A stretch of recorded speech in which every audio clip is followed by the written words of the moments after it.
Breathing and exchange of gases. As you have read earlier, oxygen O2 is utilized by the organisms to indirectly break down simple molecules like glucose, amino acids, fatty acids, etc., to derive energy to perform various activities. Carbon dioxide, CO2, which is harmful, is also released during the above catabolic reactions. It is, therefore, evident that O2 has to be continuously provided to the cells, and CO2 produced by the cells have to be released out. This process of exchange of O2 from the atmosphere with CO2 produced by the cells is called breathing, commonly known as respiration. Place your hands on your chest. You can feel the chest moving up and down. You know that it is due to breathing.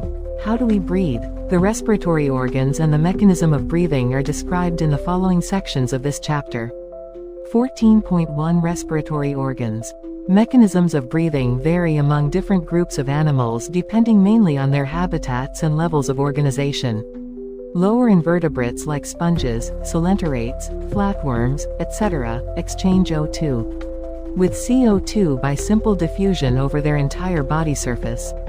Earthworms use their moist cuticle, and insects have a network of tubes, tracheal tubes, to transport atmospheric air within the body.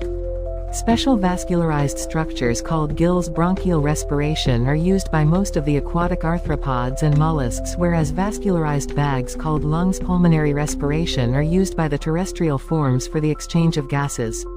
Among vertebrates, fishes use gills, whereas amphibians, reptiles, birds and mammals respire through lungs. Amphibians like frogs can respire through their moist skin. Cutaneous respiration. Also 14.1.1 Human respiratory system. We have a pair of external nostrils opening out above the upper lips. It leads to a nasal chamber through the nasal passage. The nasal chamber opens into the pharynx, a portion of which is the common passage for food and air. The pharynx opens through the larynx region into the trachea. Larynx is a cartilaginous box which helps in sound production and hence called the sound box. During swallowing, glottis can be covered by a thin elastic cartilaginous flap called epiglottis to prevent the entry of food into the larynx. Trachea is a straight tube extending up to the mid-thoracic cavity, which divides at the level of fifth thoracic vertebra into a right and left primary bronchi. Each bronchi undergoes repeated divisions to form the secondary and tertiary bronchi and bronchioles, ending up in very thin terminal bronchioles. The tracheae, primary, secondary and tertiary bronchi, and initial bronchioles are supported by incomplete cartilaginous rings. Each terminal bronchiole gives rise to a number of very thin, irregular-walled and vascularized bag-like structures called alveoli.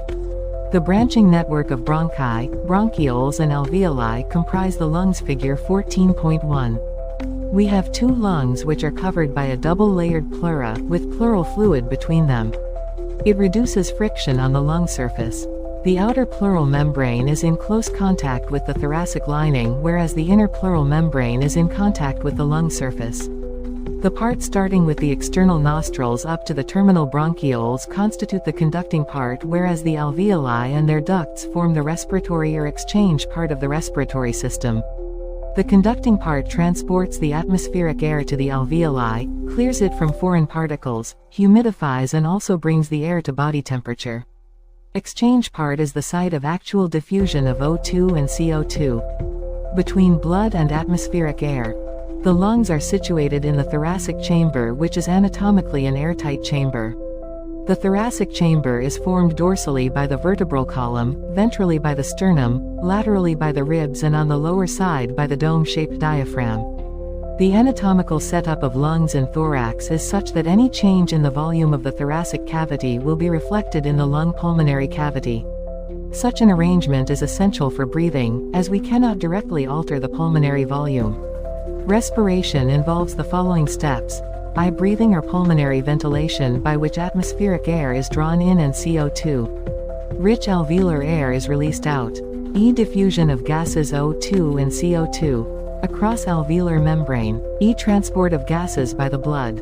IV diffusion of O2 and CO2 between blood and tissues. V utilization of O2 by the cells for catabolic reactions and resultant release of CO2. Cellular respiration is dealt in the Chapter 12. 14.2 Mechanism of breathing. Breathing involves two stages: inspiration, during which atmospheric air is drawn in, and expiration, by which the alveolar air is released out. The movement of air into and out of the lungs is carried out by creating a pressure gradient between the lungs and the atmosphere. Inspiration can occur if the pressure within the lungs' intrapulmonary pressure is less than the atmospheric pressure, i.e., there is a negative pressure in the lungs with respect to atmospheric pressure.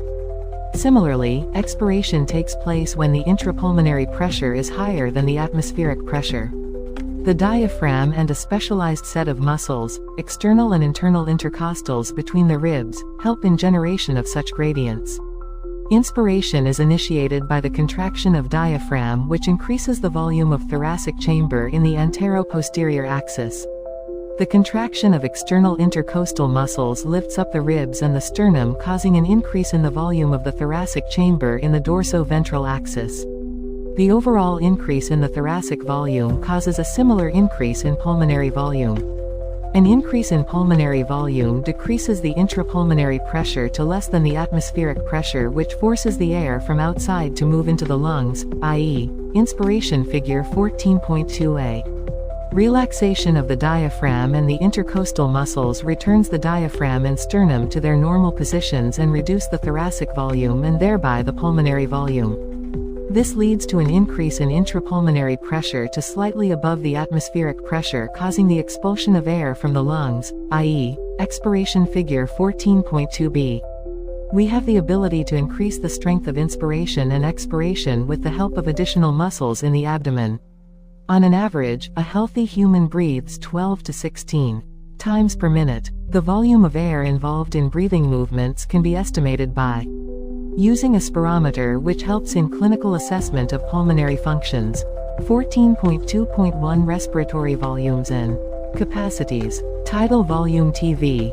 Volume of air inspired or expired during a normal respiration. It is approximately 500 milliliters, i.e., a healthy man can inspire or expire approximately 6,000 to 8,000 ml of air per minute.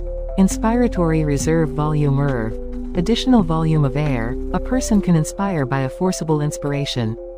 This averages 2,500 ml to 3,000 milliliters. Expiratory reserve volume (ERV). Additional volume of air, a person can expire by a forcible expiration. This averages 1,000 ml to 1,100 milliliters. Residual volume (RV). Volume of air remaining in the lungs even after a forcible expiration. This averages 1,100 milliliters to 1,200 milliliters. By adding up a few respiratory volumes described above, one can derive various pulmonary capacities, which can be used in clinical diagnosis. Inspiratory capacity (IC). Total volume of air a person can inspire after a normal expiration. This includes tidal volume and inspiratory reserve volume (TV plus ERV). Expiratory capacity (EC). Total volume of air a person can expire after a normal inspiration. This includes tidal volume and expiratory reserve volume (TV plus ERV). Functional residual capacity (FRC). Volume of air that will remain in the lungs after a normal expiration. This includes ERV plus RV. Vital capacity (VC). The maximum volume of air a person can breathe in after a forced expiration. This includes ERV, TV and IRV, or the maximum volume of air a person can breathe out after a forced inspiration. Total lung capacity (TLC). Total volume of air accommodated in the lungs at the end of a forced inspiration. This includes RV, ERV, TV and ERV or vital capacity plus residual volume. 14.3 Exchange of gases. Alveoli are the primary sites of exchange of gases. Exchange of gases also occur between blood and tissues. O2 and CO2 are exchanged in these sites by simple diffusion, mainly based on pressure, concentration gradient. Solubility of the gases as well as the thickness of the membranes involved in diffusion are also some important factors that can affect the rate of diffusion. Pressure contributed by an individual gas in a mixture of gases is called partial pressure and is represented as PO2. For oxygen and PCO2, For carbon dioxide, partial pressures of these two gases in the atmospheric air and the two sites of diffusion are given in Table 14.1 and in Figure 14.3. The data given in the table clearly indicates a concentration gradient for oxygen from alveoli to blood and blood to tissues. Similarly, a gradient is present for CO2 in the opposite direction, i.e., from tissues to blood and blood to alveoli. As the solubility of CO2 is 20 to 25 times higher than that of O2. The amount of CO2 that can diffuse through the diffusion membrane per unit difference in partial pressure is much higher compared to that of O2. The diffusion membrane is made up of three major layers. Figure 14.4, namely, the thin squamous epithelium of alveoli, the endothelium of alveolar capillaries, and the basement substance composed of a thin basement membrane supporting the squamous epithelium and the basement membrane surrounding the single-layer endothelial cells of capillaries in between them. However, its total thickness is much less than a millimeter. Therefore, all the factors in our body are favorable for diffusion of O2 from alveoli to tissues and that of CO2 from tissues to alveoli. 14.4 Transport of gases. Blood is the medium of transport for O2 and CO2. About 97% of O2 is transported by RBCs in the blood. The remaining 3% of O2 is carried in a dissolved state through the plasma. Nearly 20 to 25% of CO2 is transported by RBCs, whereas 70% of it is carried as bicarbonate. About 7% of CO2 is carried in a dissolved state through plasma. 14.4.1 Transport of oxygen. Hemoglobin is a red-colored iron containing pigment present in the RBCs. O2 combined with hemoglobin in a reversible manner to form oxyhemoglobin. Each hemoglobin molecule can carry a maximum of 4 molecules of O2. Binding of oxygen with hemoglobin is primarily related to partial pressure of O2. Partial pressure of CO2. Hydrogen ion concentration and temperature are the other factors which can interfere with this binding. A sigmoid curve is obtained when percentage saturation of hemoglobin with O2 is plotted against the O2. This curve is called the oxygen dissociation curve, figure 14.5, and is highly useful in studying the effect of factors like PCO2, H+, concentration, etc., on binding of O2 with hemoglobin. In the alveoli, where there is high PO2, low PCO2, lesser H+, concentration and lower temperature, the factors are all favorable for the formation of oxyhemoglobin, whereas in the tissues, where low PO2, high PCO2, high H+, concentration and higher temperature exist, the conditions are favorable for dissociation of oxygen from the oxyhemoglobin. This clearly indicates that O2 gets bound to hemoglobin in the lung surface and gets dissociated at the tissues. Every 100 milliliters of oxygenated blood can deliver around 5 milliliters of O2 to the tissues under normal physiological conditions. 14.4.2 Transport of carbon dioxide. CO2 is carried by hemoglobin as carbaminohemoglobin about 20 to 25%. This binding is related to the partial pressure of CO2. PO2 is a major factor which could affect this binding. When PCO2 is high and PO2 is low, as in the tissues, more binding of carbon dioxide occurs, whereas, when the PCO2 is low and PO2 is high, as in the alveoli, dissociation of CO2 from carbaminohemoglobin takes place, i.e., CO2, which is bound to hemoglobin from the tissues, is delivered at the alveoli. RBCs contain a very high concentration of the enzyme, carbonic anhydrase, and minute quantities of the same is present in the plasma too. This enzyme facilitates the following reaction in both directions. At the tissue site, where partial pressure of CO2 is high due to catabolism, CO2 diffuses into blood RBCs and plasma and forms HCO3 and H+. At the alveolar site, where PCO2 is low, the reaction proceeds in the opposite direction, leading to the formation of CO2 and H2O. Thus, CO2, trapped as bicarbonate at the tissue level and transported to the alveoli, is released out as CO2, figure 14.4. Every 100 milliliters of deoxygenated blood delivers approximately 4 milliliters of CO2 to the alveoli. 14.5 Regulation of respiration.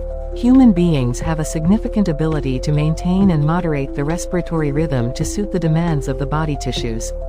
This is done by the neural system. A specialized center present in the medulla region of the brain called respiratory rhythm center is primarily responsible for this regulation.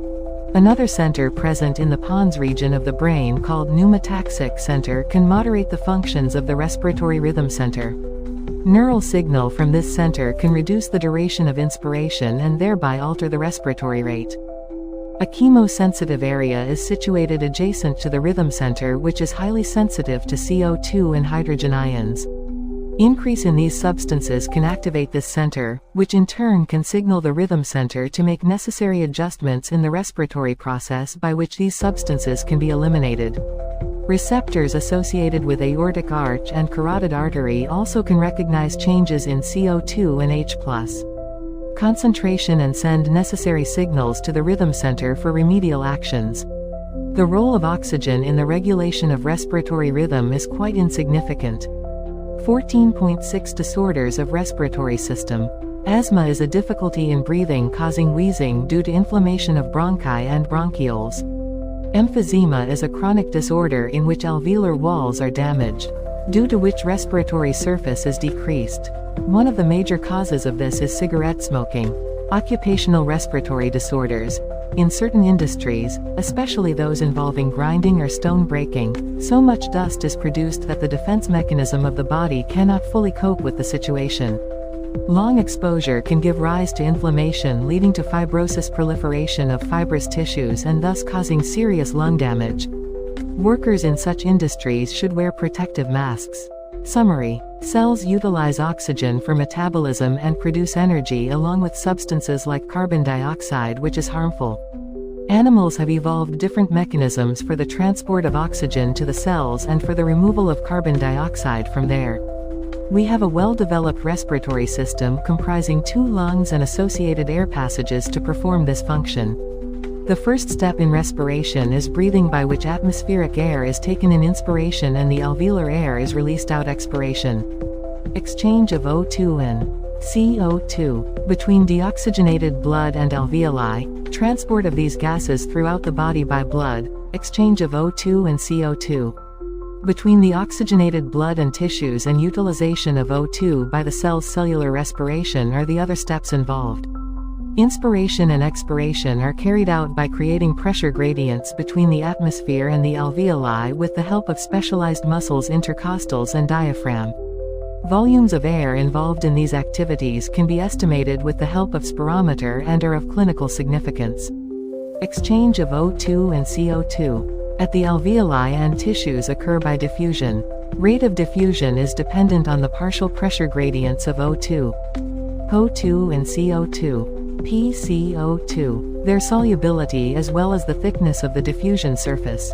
These factors in our body facilitate diffusion of O2 from the alveoli to the deoxygenated blood, as well as from the oxygenated blood to the tissues. The factors are favorable for the diffusion of CO2 in the opposite direction, i.e., from tissues to alveoli. Oxygen is transported mainly as oxyhemoglobin. In the alveoli where PO2 is higher, O2 gets bound to hemoglobin, which is easily dissociated at the tissues where PO2 is low and PCO2 and H+ concentration are high. Nearly 70% of carbon dioxide is transported as bicarbonate HCO3. With the help of the enzyme carbonic anhydrase, 20 to 25% of carbon dioxide is carried by hemoglobin as carbaminohemoglobin. In the tissues where PCO2 is high, it gets bound to blood, whereas in the alveoli where PCO2 is low and PO2 is high, it gets removed from the blood. Respiratory rhythm is maintained by the respiratory center in the medulla region of brain, a pneumataxic center in the pons region of the brain, and a chemosensitive area in the medulla can alter respiratory mechanism.